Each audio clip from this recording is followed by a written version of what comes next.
اهلا وسهلا بيكم في فيديو جديد. الفيديو اللي فات بعد ما عملت قاعدة الشامبو وحطيت لها مية لقيتها جلت كده، فسبتها اسبوع ولقيت الجل ده لسه متماسك. فدي حاجة كويسة ان الجل ده ممكن يستخدم كمرطب، فكويس ان هو جل معايا كده. فهحاول ان انا اعمله في الفيديو ده تاني، بس المرة دي وانا بسجل. فهعمله وهحط عليه المية. يلا بينا نبدأ. عشان نعمله هنعمل نفس اللي عملناه الفيديو اللي فات. هنحتاج اوليك اسيد، وده زيت حمض اميني، ده اللي بيعمل الترطيب. ده تراي ايثانول امين، دي قاعدة ضعيفة وهنستخدمها لمعادلة السلفونيك لعمل السيرفاكتنت او قاعدة الشامبو. ده السلفونيك اسيد، ده المادة الاساسية في المنظفات. وعشان نبدأ هنبدأ بتراي ايثانول امين، هنحط عليه السلفونيك. عشان لو بدأنا بالسلفونيك وحطينا تراي عليه هياخد كمية كبيرة اوي من التراي، فهنحط العكس، هنحط السلفونيك على التراي. وبرضه عشان خاطر انا معيش ورق بي اتش، عايز استخدم اللون كدلالة على البي اتش. فالمفروض ان انت كل ما تحط سلفونيك على التراي اللون يبدأ يصفر، ففي درجة لون اصفر معينة كده لما توصل لها يبقى انت وصلت تقريبا لنقطة التعادل.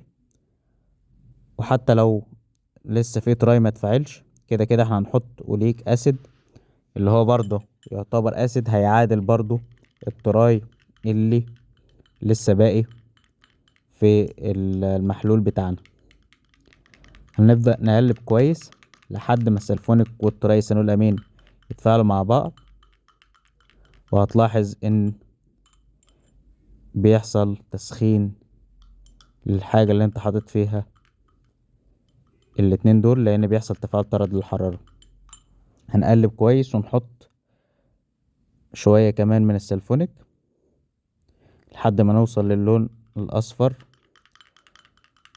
بالعين انا عارف ان دي بعد نقطة التعادل او قربت من نقطة التعادل، وبعد كده لما تحط الاوليك هتعادل بقية الترايسينول امين اللي لسه موجود.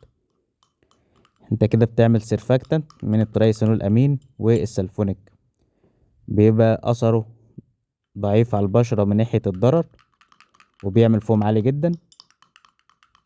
الاوليك بقى لما بينزل يتفاعل مع الترايسينول امين بيعمل برضو قاعدة صابونية ضعيفة ما بتأذيش البشرة، ورغوتها الى حد ما بتبقى كويسة. هنحط اوليك زيادة ونقلب كويس لحد ما الاوليك يتفاعل مع الترايسينول امين. ولو ما تفاعلش هيفضل موجود في الخليط بتاعنا فيعمل ترطيب. زي ما انت شايف مكسنا كويس الابيضات، ده بسبب ان في بواقي هوا لسه كان التقليب. بفكركم ان انتوا تشتركوا في القناة عشان خاطر اول ما نوصل ل1000 مشترك هجيب معدات معمل، هجيب سخان وبكرات وفلاسك التحضير، بدل ما احنا شغالين كده ايه في كوبايات. هنبدأ نحط المية على الخليط اللي عملناه بقى عشان نشوف هيعمل جل ولا لا. وفورا عمل جل معايا اهو. هحط مية زيادة لو لسه تقيل هقلبه شوية كمان. طلع معايا تقيل قوي،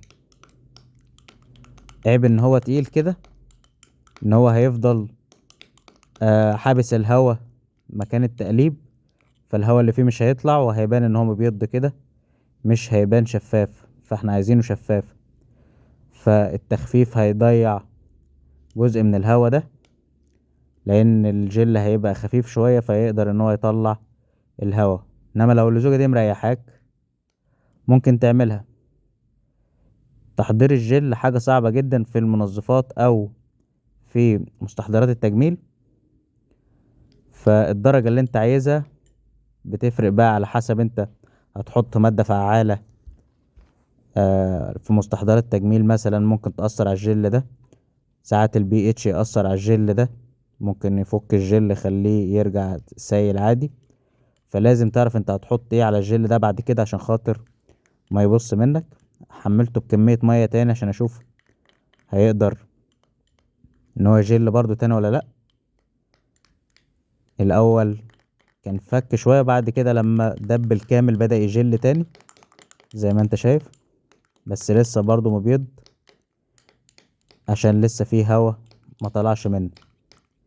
مش رغوة يعني، هو ما رغاش، هو عشان يرغى عايز كمية كبيرة قوي من المية. وزي ما قلنا ان هيعمل رغوة عالي قوي زي ما بان في الفيديو اللي فات.